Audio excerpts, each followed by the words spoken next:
Hi everyone, I'm Julie. Today I'm going to make raw thumbprint cookies. They include raw cashews, oats, medjool dates, salt, and cinnamon. That's going to be our base for the raw cookie. And then I also have some jam that I made with just 3 ingredients, and I'll link to this recipe in the description for you. All we need to do is blend down our oats and our nuts to start with.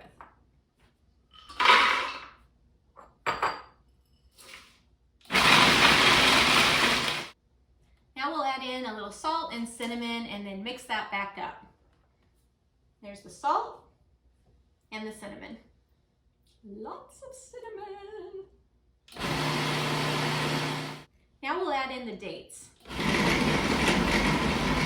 Still a little crumbly, so rather than add in another date, I'm just going to put in a little bit of water.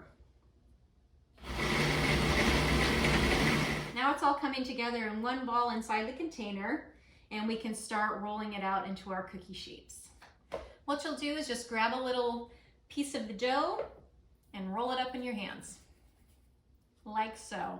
Normally I would make these into balls and just put them in the freezer and snack on them throughout the week.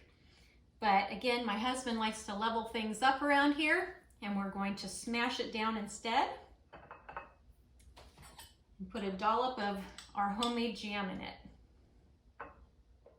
Grab another dough bite, smash it down a bit. I guess I could use my thumb for the thumbprint. Put a little jam in. These look amazing, they taste amazing, and I'm so excited that my husband had this idea. It's incredible. I encourage you to get creative in the kitchen. Don't limit yourself by recipes that you're following. Go with your flavor preferences and create something new. I hope you've enjoyed this. I sure appreciate you watching. Have a great day.